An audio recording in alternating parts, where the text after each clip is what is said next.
Tiiviysmittauksilla mitataan, kuinka paljon rakennus vuotaa hallitsemattomasti ilmaa. Tiiviydellä on todettu olevan vain positiivisia vaikutuksia uusien rakennusten toimivuuteen ja terveellisyyteen. Tiiviyden merkitys on Suomessa todettu jo yliopistotasolla asti. Hallitsemattomat ilmavuotokohdat lisäävät energiankulutusta ja lisäksi heikentävät merkittävästi rakenteiden toimivuutta. Ilmavuotokohtien suurin riski on kosteuden tiivistyminen rakenteisiin ja sitä kautta homevauriot. Tiiviysmittaustulokset kertovat suoraan rakentamisen laadusta pintoja rikkomatta.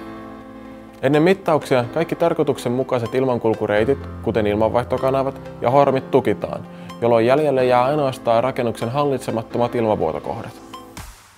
Kuningastalot tarjoaa palveluita niin yrityksille, yksityishenkilöille kuin taloyhtiöille. Heinäkuusta 2012 lähtien uusissa asuinrakennuksissa on vaadittu tiiviyden todentamista. Tulevaisuudessa energiatodistukset vaativat tiiviysmittaustuloksia energiankulutuksen laskemiseen. Soita minulle, niin varataan sinullekin tiiviysmittaus ajoissa.